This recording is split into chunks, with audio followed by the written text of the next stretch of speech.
接着学习前片，采用上下针交替起针的方法来回往返编织，同样分为下摆、身体和胸片。这里下摆的织法与后片下摆相同，身体接着下摆继续往返编织，形成这样的花纹。用到的新针法较多，图纸上都有标注，这里就不一一列举了，请看我演示具体的编织方法。先织身体第一行，注意换针。这里为了前片花样对称，不同尺码边缘的针法有所不同。想按这里以最大码为例进行演示，编织其他尺码的可以先学会织法，然后对照图解编织。对照图纸，小样先织一针上针，接着是下针扭针，注意将线放在后方，穿入线圈后方这根线，织一针下针。完成后，下方形成这样扭转的辫子，下针扭针完成。接着是上针右加针，下方是辫子纹理，先挑起辫子右侧这根线，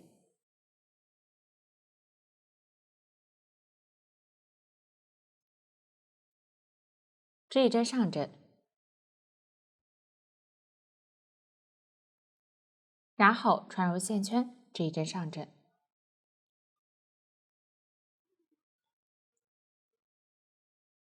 这样下针位置的上针右加针就织好了。继续织一针下针，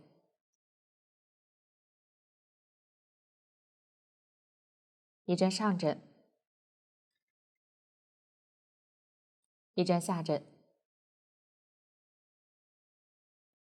继续织一针上针右加针。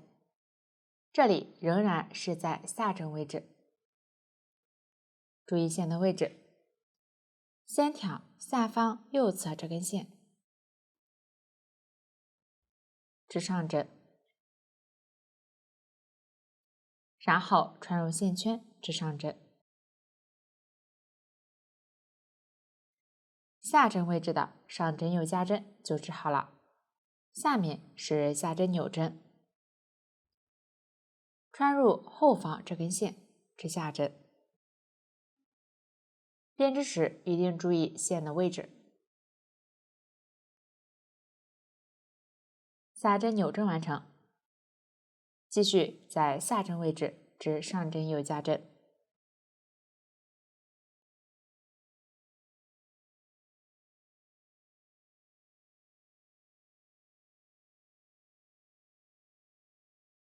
下一个上针右加针是在上针位置编织，这里先挑起下方横着的这根线，织上针，可以将其先挑到左针上，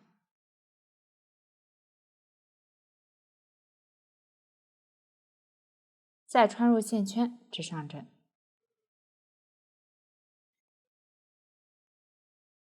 这样上针位置的上针右加针就织好了。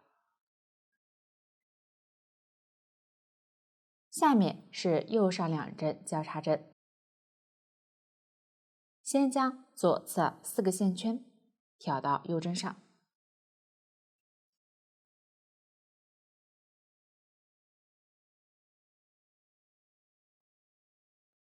左针从前方穿入右侧2个线圈，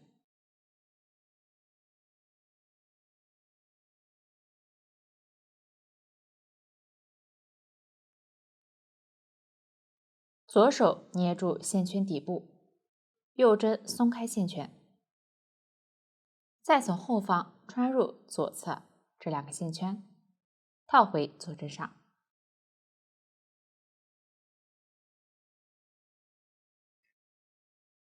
这样就交换好了线圈位置，右侧2个线圈靠前，然后对应至4针下针。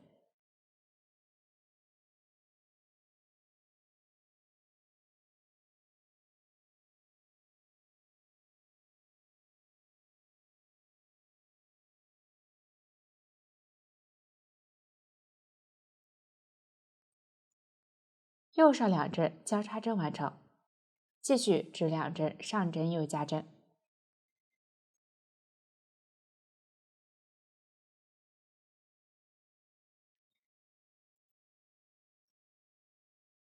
我再演示一次，在上针位置至上针右加针，先挑起下方横着的这根线，这一针上针，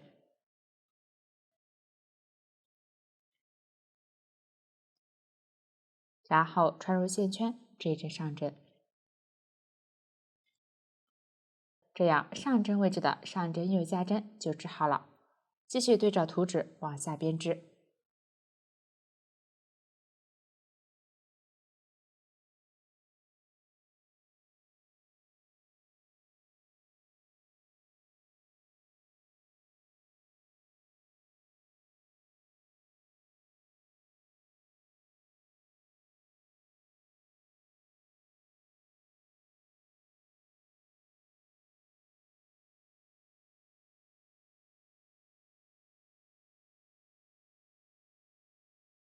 下面我再演示一次右上两针交叉针，先将左侧4个线圈挑到右针上，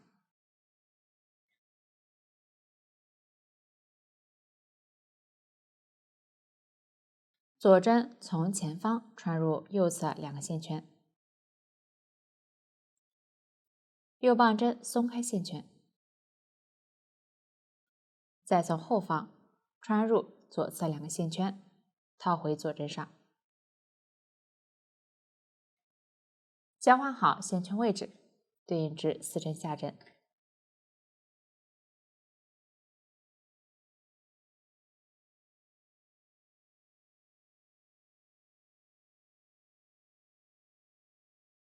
右上两针交叉针完成，后面继续对照图解织完这一行。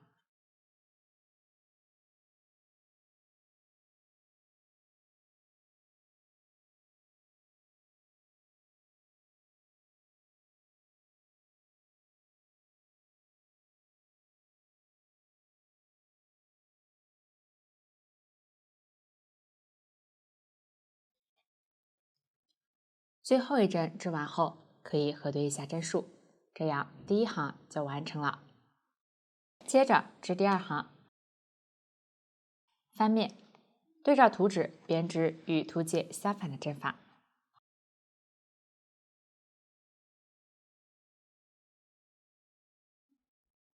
这里第二针是下针扭针符号，反面织上针扭针，将线放到上方，右针在后方，从左向右穿入这个线圈。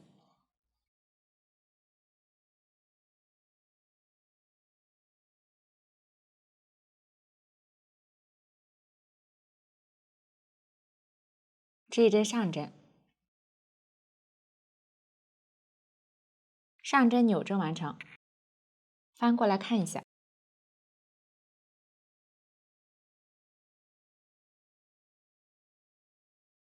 是下针扭针的纹理，与图解对应。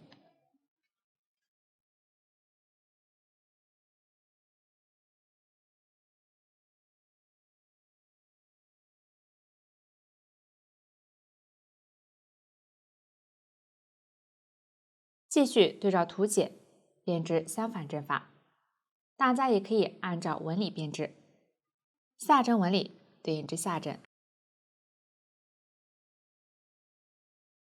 上针纹理对应至上针。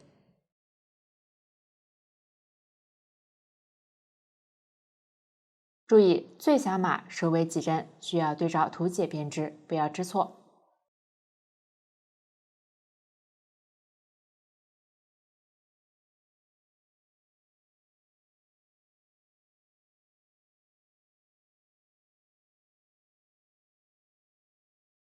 到了下针扭针位置，对应至上针扭针，将线放到上方，右针在后方，从左向右穿入线圈，织一针上针，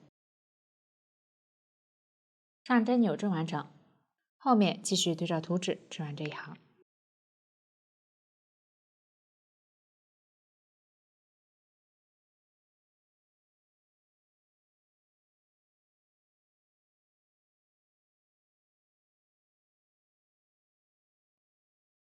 第2行完成。下面至第3行，可以看到正面形成这样连续的纽针纹理。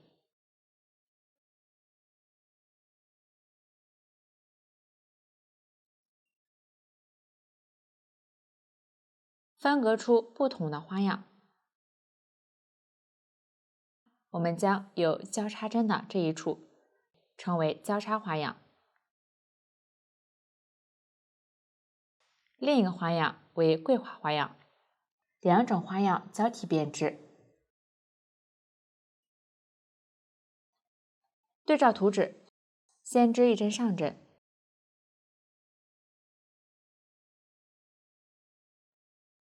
一针下针纽针，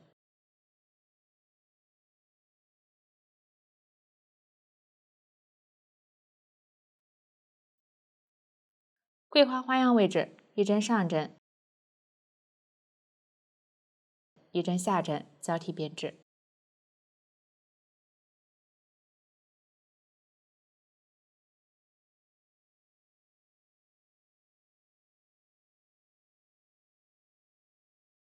完成后织下针纽针，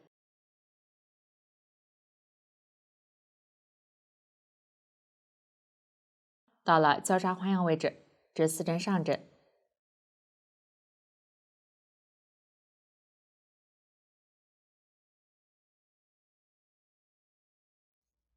，4针下针，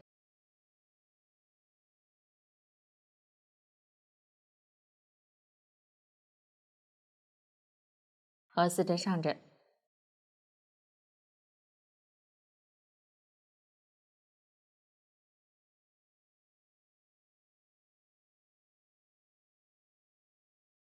纽针位置继续织下针纽针，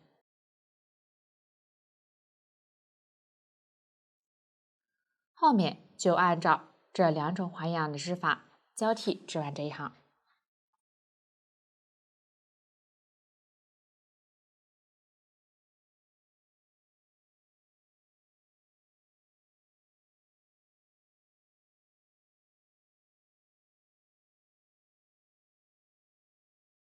第3行完成，后面第4行按照第2行的方法对照纹理编织，注意纽针位置对应织上针纽针。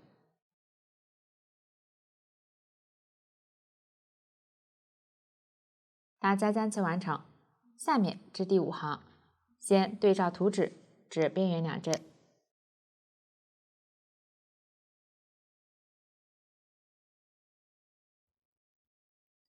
桂花花样位置先织2针上针，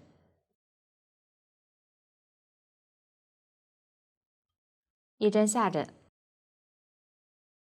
一针上针，重复这2针，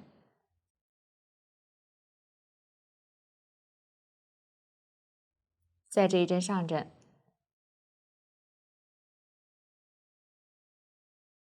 可以看到桂花花样两侧都是上针，中间5针上下针交错开来，并且每2行纹理是错开的。继续织下针纽针，4针上针，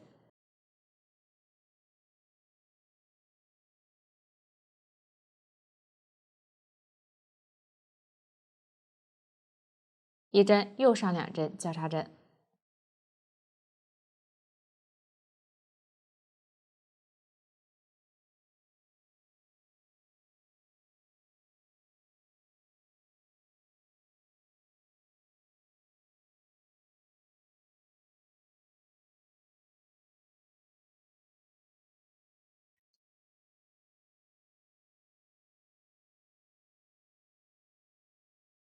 ，4针上针，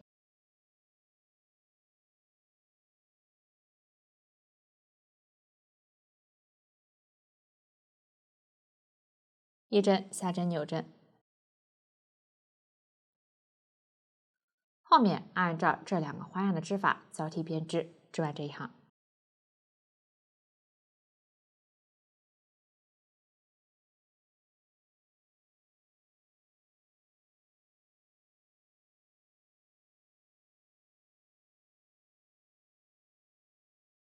第5行完成。后面第6行继续对照纹理编织，大家将其完成。下面我演示一下第7行，先对照图纸织到交叉花样位置。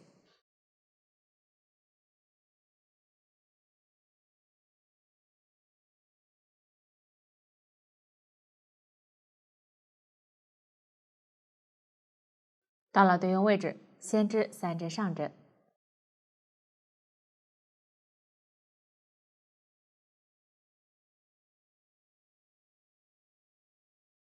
然后是左上2针与1针上针交叉针，先将左侧3针挑到右针上，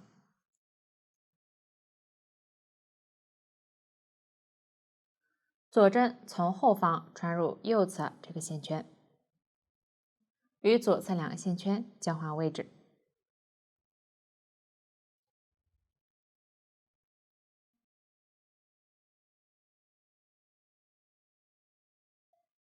然后对应织2针下针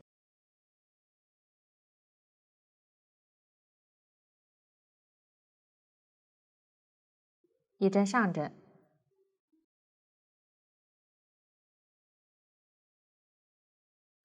这样左上2针与1针上针交叉针就织好了，左侧2个线圈在上。下面是右上2针与1针上针交叉针，先将左侧3针挑到右针上，左针从前方穿入右侧2个线圈，与左侧这个线圈交换位置，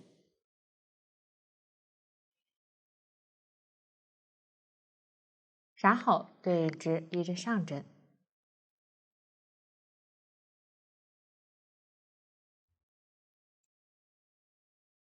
，2针下针，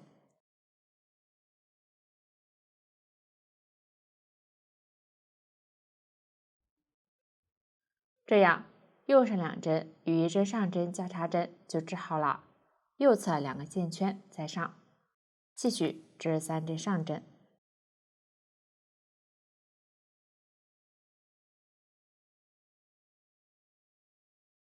交叉针花样部分完成，继续往下织。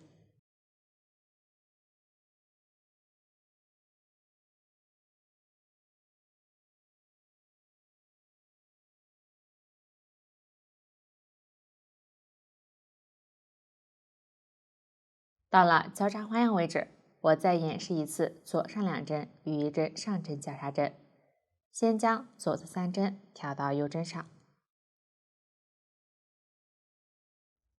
左针从后方穿入右侧这个线圈，与左侧2个线圈交换位置，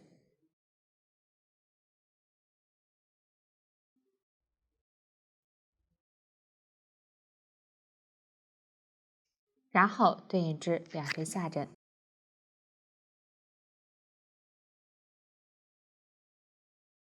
和1针上针，左上2针与1针上针交叉针就织好了。下面是右上2针与1针上针交叉针，先将左侧3个线圈挑到右针上，左针从前方穿入右侧2个线圈，与左侧这个线圈交换位置，然后对应织1针上针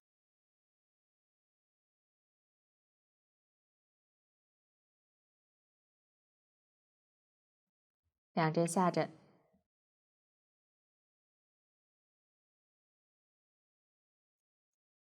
这样右上2针与1针上针交叉针就织好了。后面继续对照图纸织完这一行。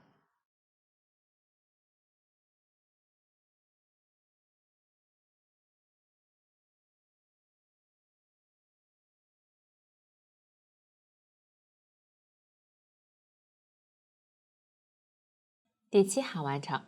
后面第8行在反面编织与图解相反的针法，同样可以对照纹理编织，大家将其完成。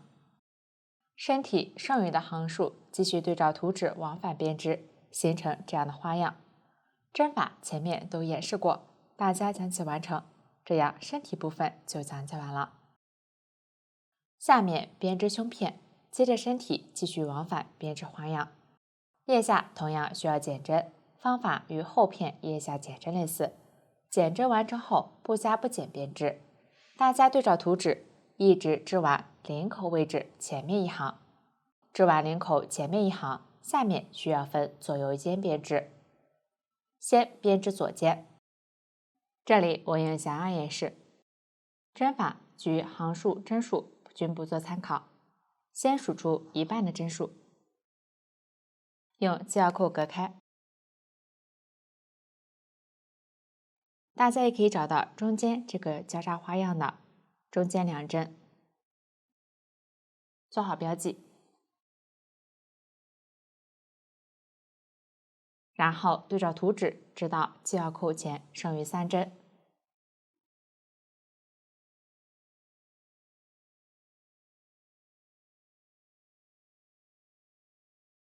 小样这里花样部分针法随机，大家注意对照图纸编织。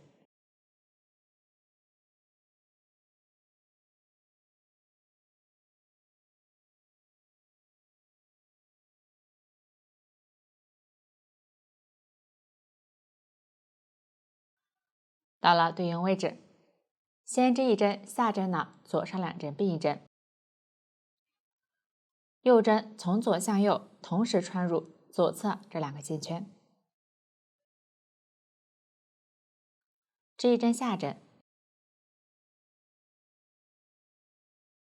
下针的左上2针并一针就织好了，后面剪成下针的左上并针。可以看到左侧的线圈在上方，结尾再织一针下针，接着织下一行，翻面，开始织一针上针，下面是下针左上并针的符号，这里反面织上针的左上并针，右针从右往左同时穿入这2个线圈，织一针上针，上针的左上并针就织好了，左侧的线圈在上方，可以翻过来看一下。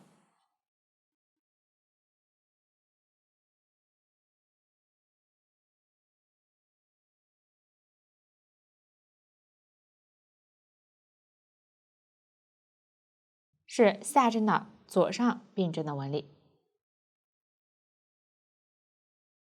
继续织完这一行。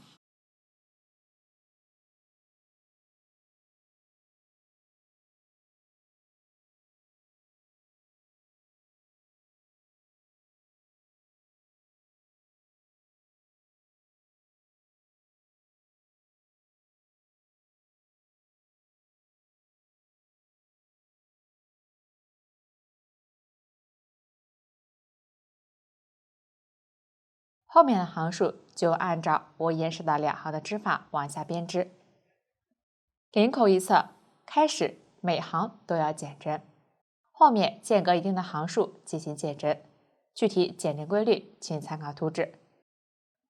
结尾几行右侧开始引反编织，引反编织的方法与后片对应位置类似。大家对照图纸将左肩织完，完成后与后片对应的肩部合并收针。注意前后片肩部的针数不同，合并时前片注意减针。具体合并收针的方法请看演示。第一种是针与针连接，这种情况在都是线圈的状态下比较常用的一种连接方法，就是通过合并收针将织片拼接起来，通常用于前后片的肩部拼接。2个织片都是线圈状态，我们将大平针这一面作为正面，合并收针一般在织片反面进行，也就是需要将拼接的2个织片正面相对，通常其中一个织片是不断线的，这根线无论在哪个织片上，将流线的这一侧放在右侧。一般合并收针时都是边织下针边收针。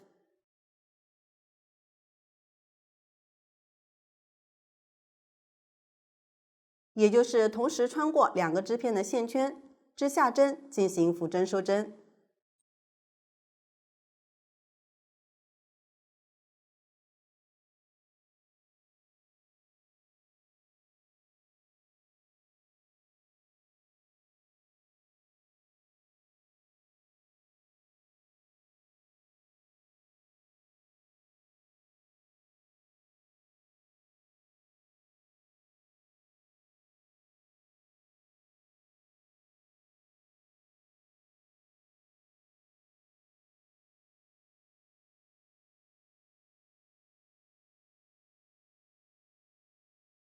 两个织片的针数通常是相同的，一一对应编织并收针即可。如果其中一个织片针数较多，需要在较多的一侧边减针边收针。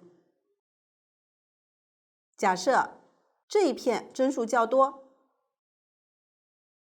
可以同时穿入两个线圈，后面继续穿入一个线圈，织下针进行收针。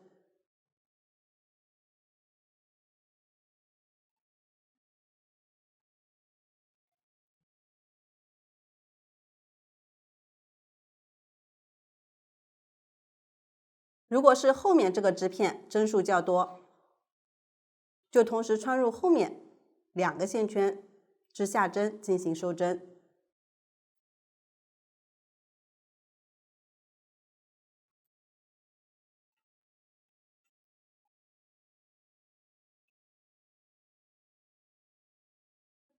我这里两个织片针数相同，继续将它们收完。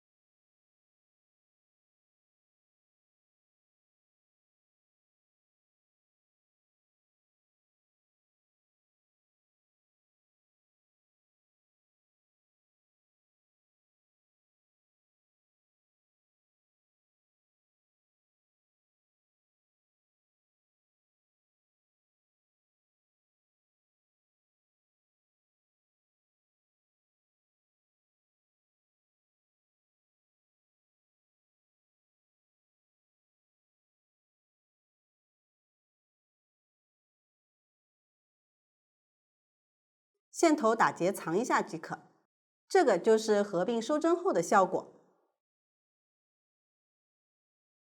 收针完成后，继续编织右肩。这里我想要演示一下右肩的编织。找到领口中间位置，取出新线，打一个结，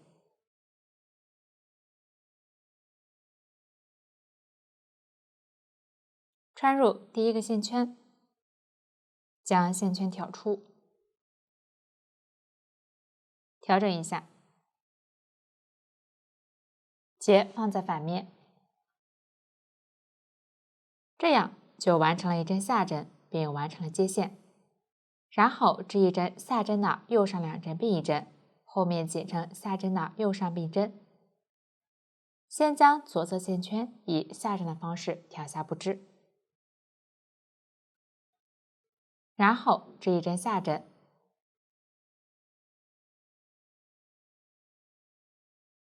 再将不织的一针挑下，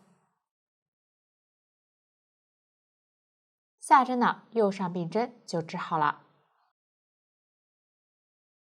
可以看到右侧的线圈在上方，然后对照图纸织完这一行。想让这里针法不做参考。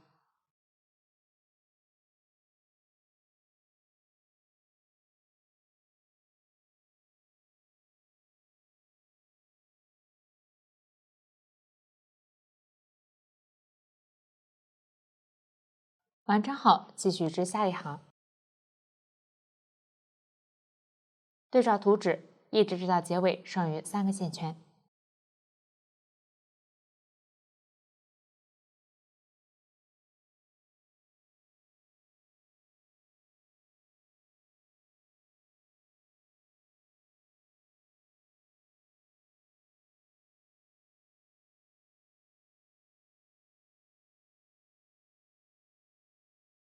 到了对应位置，下一针是下针的右上并针符号，这里反面至上针的右上并针。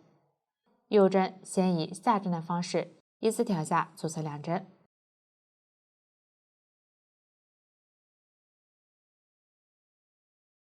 左针从右往左同时穿入这2个线圈，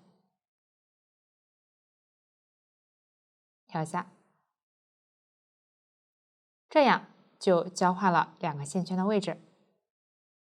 右侧线圈在上，然后右针从右往左同时穿入这2个线圈，织一针上针，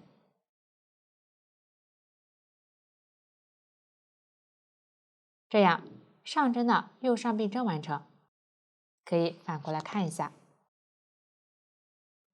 是下针的右上并针的纹理。继续织一针上针，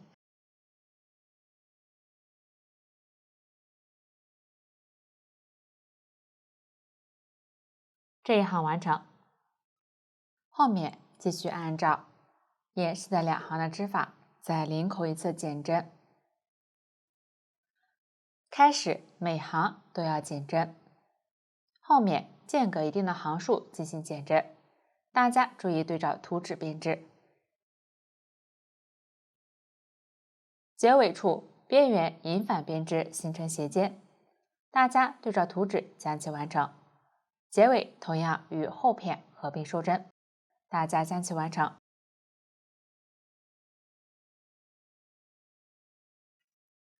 合并收针完成后，将前后片、下摆及身体侧边缝合起来。按照行与行的连接方法进行，具体请参考上面视频演示。下面学习行与行的连接，我们通常也是用无缝缝合的方法，缝合时挑边缘2针的横向度线。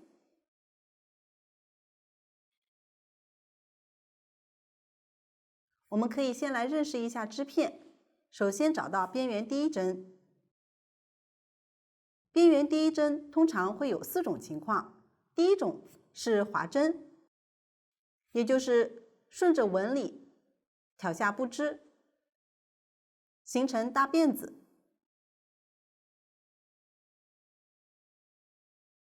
第二种也是划针，只是划针编织时和下方纹理相反，形成这样的结。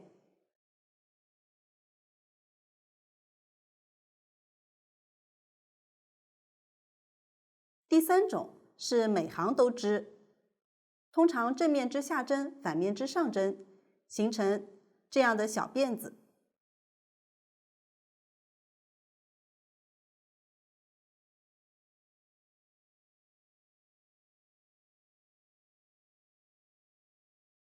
第4种也是每行都织，通常正面和反面都织下针，形成搓衣板针。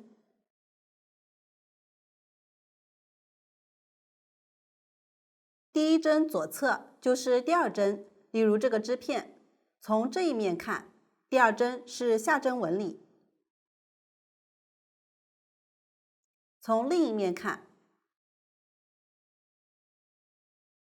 第2针就是上针纹理。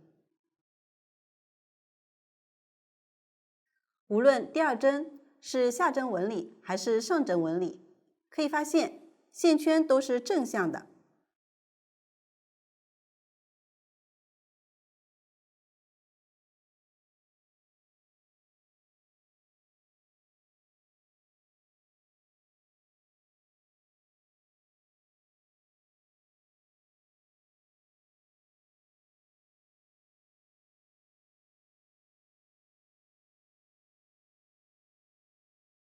这样倒着的线圈下方的横线就是两针之间的横向度线。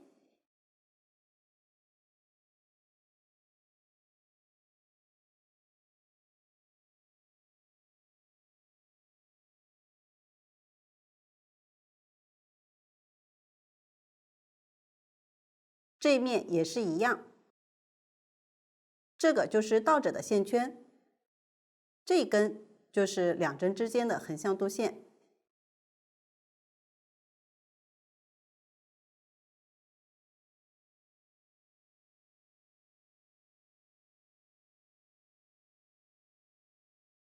边缘织搓衣板针也是一样，这个就是第二针。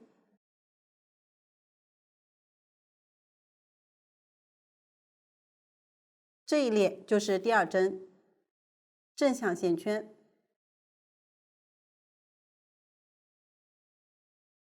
这两针之间倒着的线圈，这样的一根线，就是两针之间的横向度线。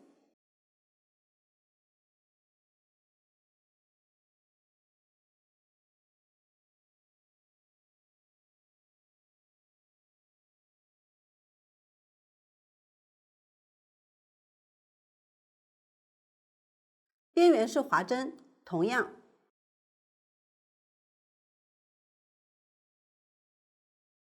这两针之间也是有一根根横向度线。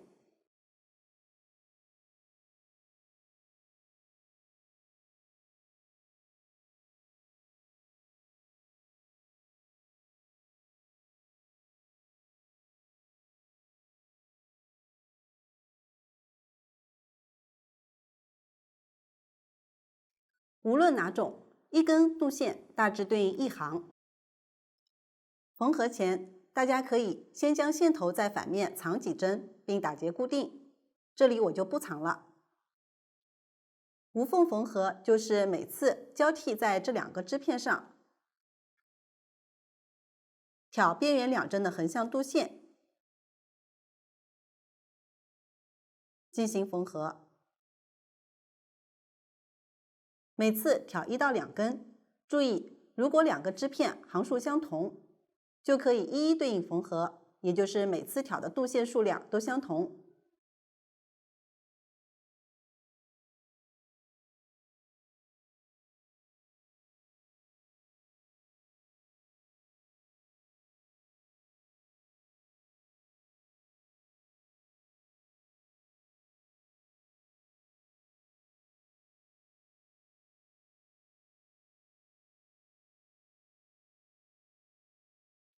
都是从上一次的出针位置入针，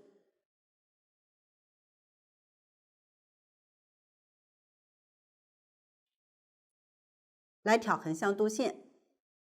这里我每次挑1根。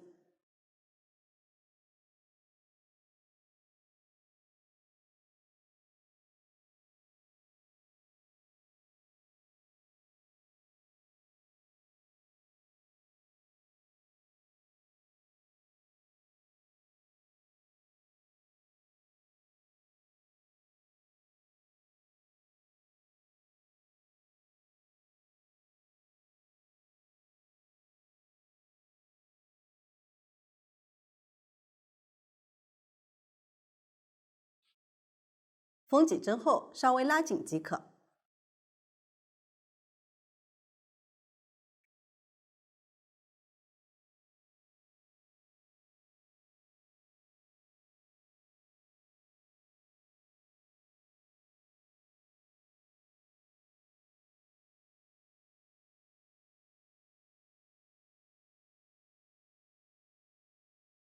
如果两个织片行数不同，但要将织片均匀地缝合在一起，可以在行数较多的一侧适当多挑，例如整体上每次都是挑1根线，行数较多的一侧可以在适当位置挑2根线。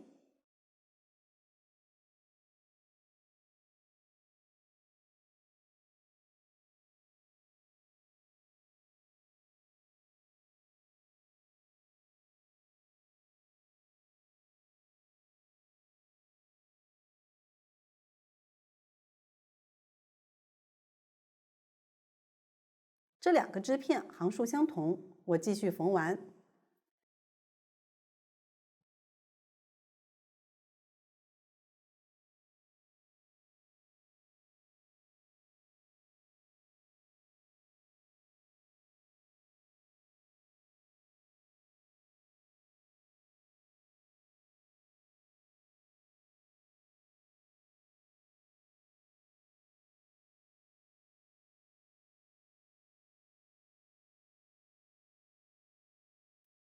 这个就是行与行无缝缝合的方法。到这里，前片的编织就讲解完了。下面学习袖子，采用上下针交替起针的方法来回往返编织，分为袖边、袖身和袖衫。袖边的织法与后片下摆类似，大家对照图纸将其完成。后面编织袖针，织法与后片身体类似，注意换针。这里需要在对应的行数首尾进行加针，用到了扭加针的加针方法。具体扭加针的织法可以参考下面视频演示。我们通常说的扭加针，就是指下针的扭加针。织扭加针前，可以看一下2针之间有这样的一根横向度线。编织时有2种方法可以选择。第一种，将左针从前往后挑起这根度线，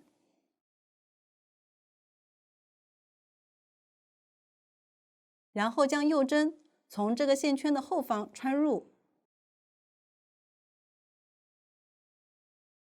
织一个下针即可。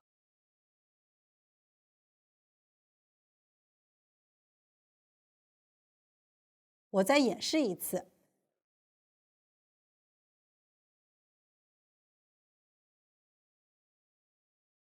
从前往后挑起横向度线，从后方穿入这个线圈，织一个下针。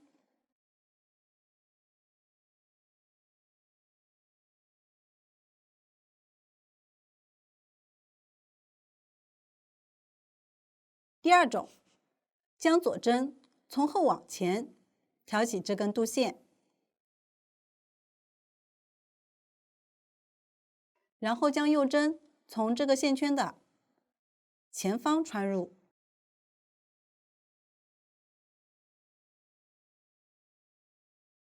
织一个下针。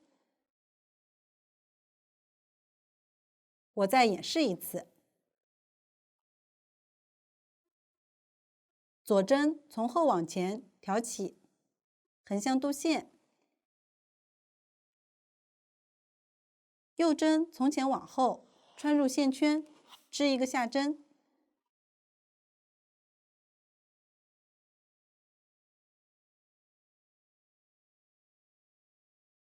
可以发现这2种情况编织的扭加针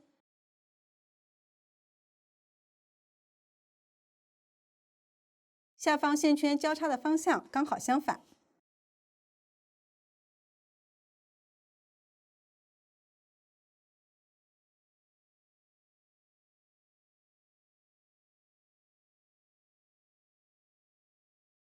由于加出的一针较紧，因此纹理不是很明显，大家可以根据喜好选用。袖身织完后，继续编织袖衫，在两侧减针。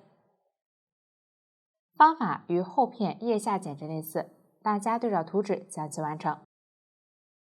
最后在结尾扶针收针，具体扶针收针的方法请看演示。边织下针边收针，一般织完大平针后，在正面可以用这种方法。这种情况收针时，先织2个下针，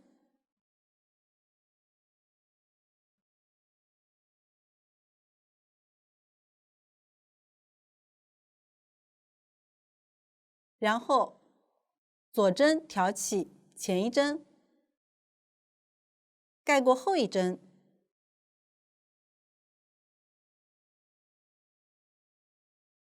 这样就收好了一针。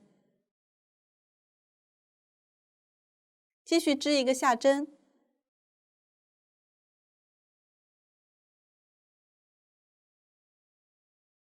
然后左针挑起前一针，盖过后一针，这样就又收好了一针。我继续将它们收完，每次都是织下针进行收针。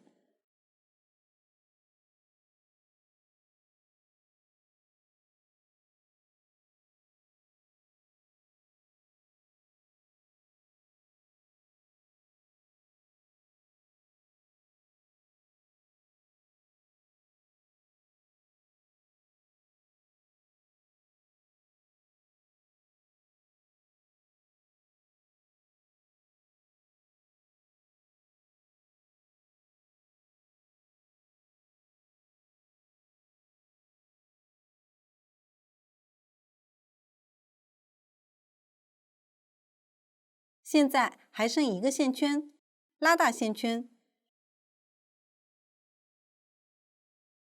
然后预留线头断线，线头长度根据织物的具体情况而定。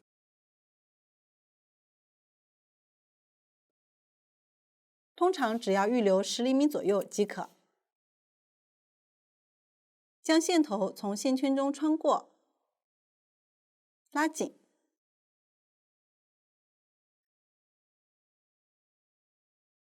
这个就是边织下针边收针的方法。无论哪种收针方法，结尾固定线头的方法都可以参考这里的演示，并且全部完成后，如果不是特定预留长线头用于缝合，这样的短线头可以在反面顺着织物的纹理收一下。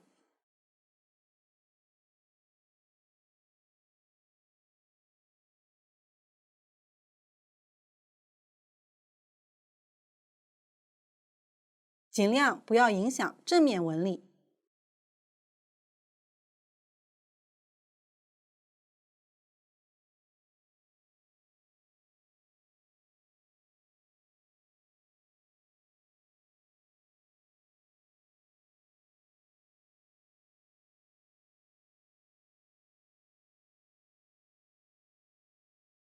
收线头时，可以将整个线头全部收完。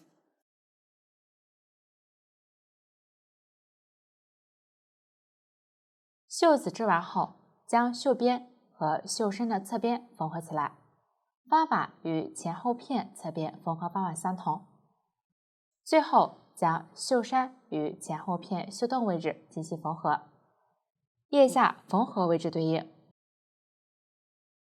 袖衫收针的中间与肩部拼接位置对应，中间多找几个点进行固定，按照针与行的缝合方法进行缝合，具体请参考下面视频演示。如果针是收针状态，需要与行缝合。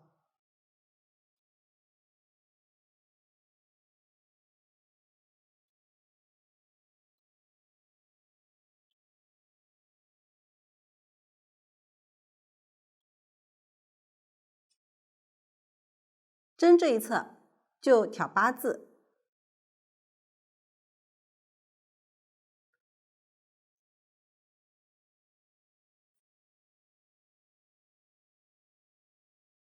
行这一侧就挑横向度线。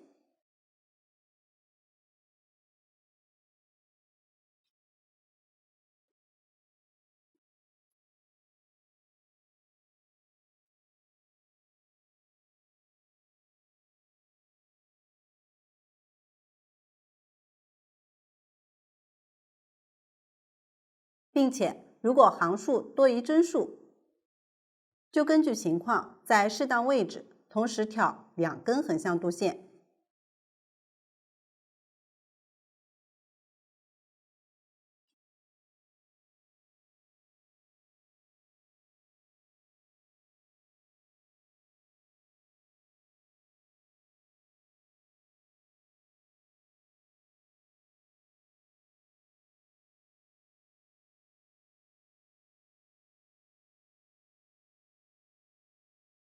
如果不需要缝出来辫子效果，就将线拉紧即可。到这里，袖子就讲解完了。最后学习领子，在前后片领口位置挑针，绕圈编织单螺纹，并在前领中间减针。用到的新针法是下针的中上3针并1针，请看文言式具体的编织方法。先挑针，小样这里从后片右侧拼接处开始挑针。可以看到织物侧边有这样一个个小辫子，辫子后方有这样的洞眼，穿入这样的洞眼挑针。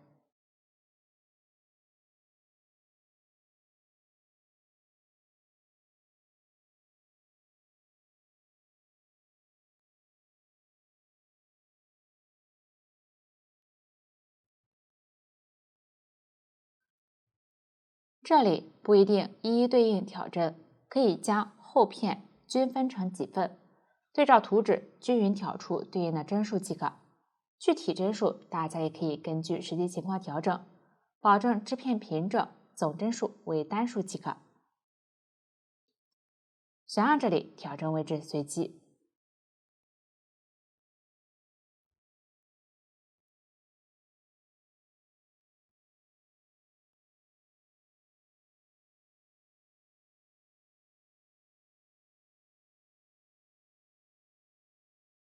遇到收针位置，可以往侧边调一点，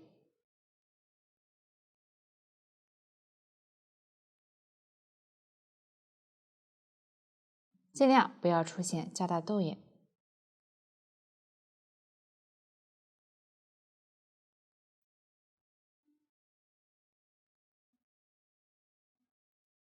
拐角处也适当挑针，如果出现较大洞眼，可以往下多挑一根线。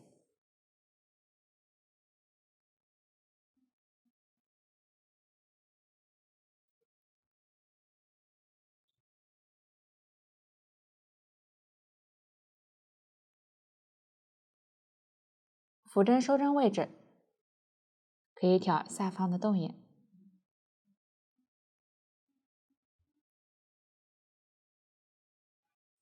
继续往下挑。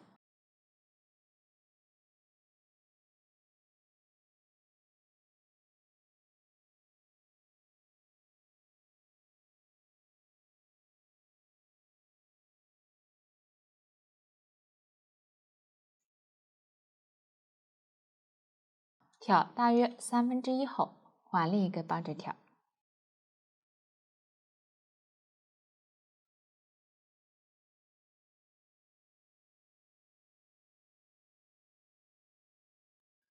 交界处注意拉紧一些。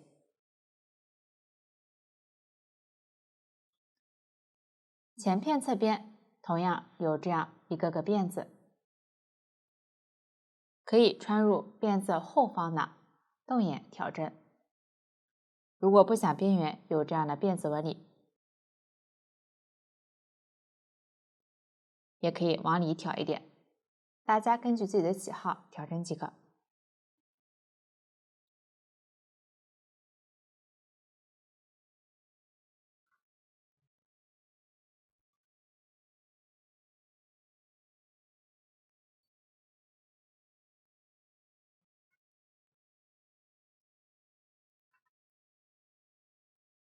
到了前片中间位置，在这个尖端挑一针，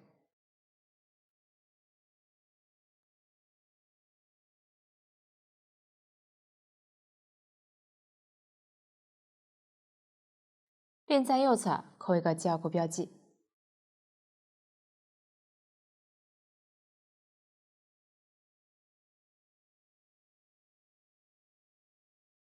方便后面找到减针位置，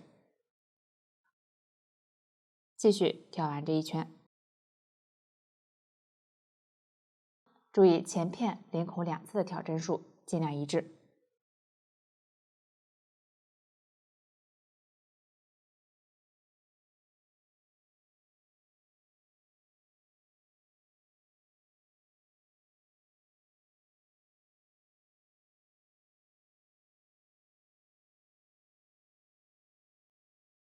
完成后核对加针数，调针就完成了。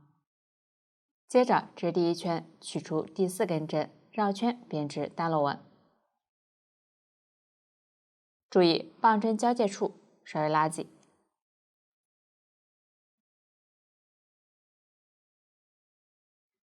一直织到系腰扣前剩余1针。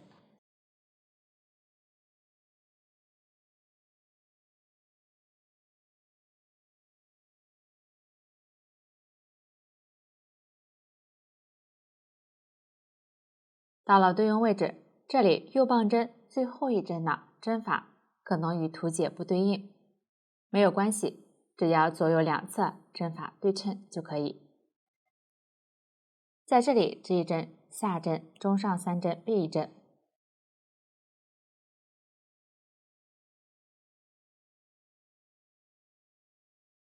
右针从左向右同时穿入左侧2个线圈，跳加不织。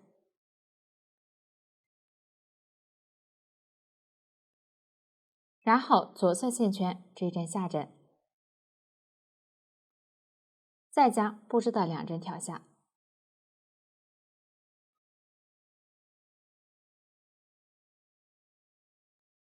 中上3针并1针完成，在其右侧扣系腰扣标记。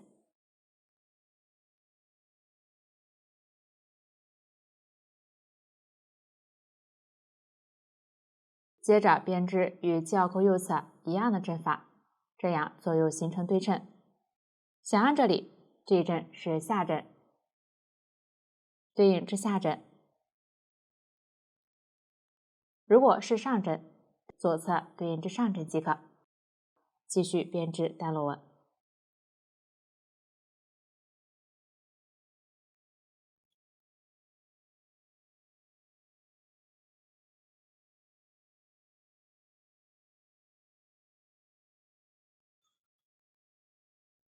完成后，第1圈就织好了，后面的圈数就按照第1圈的织法对应织单螺纹。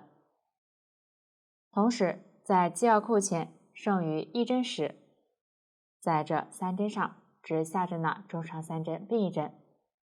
左侧如果线圈不够了，从前一根棒针上往右移动即可。减针两侧针法要对称，大家对照图纸将其完成。最后进行单螺纹收针，具体收针方法请参考下面视频演示。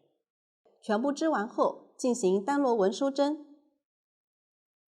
先织2针和下方纹理相反的针法，这里第1针下方是辫子，第2针下方是横线，因此先织一个上针，再织一个下针。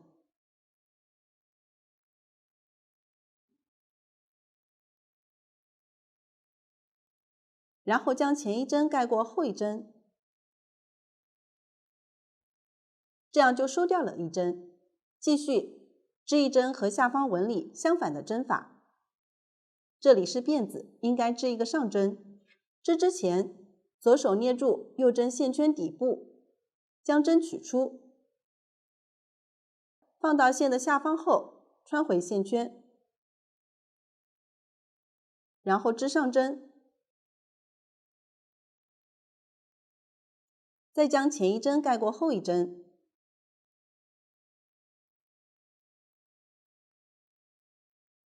这样就又收掉了1针。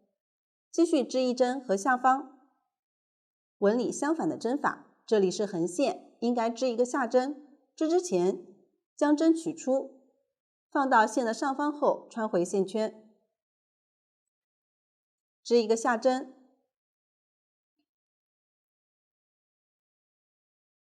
再将前1针盖过后1针，这样又收好了1针。每次都要编织和下方纹理相反的针法，并且织之前都要通过移动右针变换线的位置。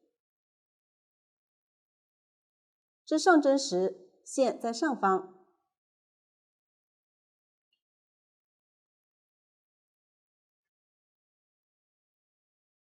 织下针时，线在下方。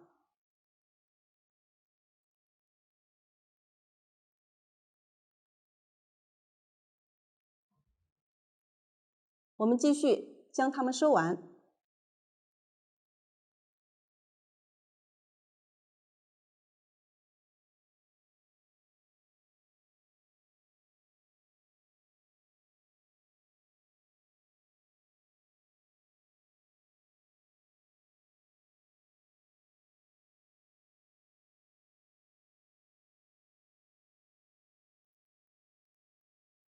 还剩一个线圈时，线头稍微留长一点。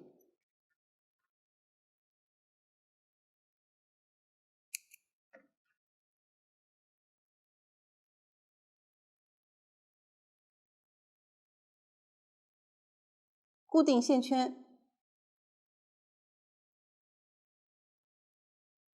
最后可以用这个线头将首尾缝一下，确保没有明显的凹口。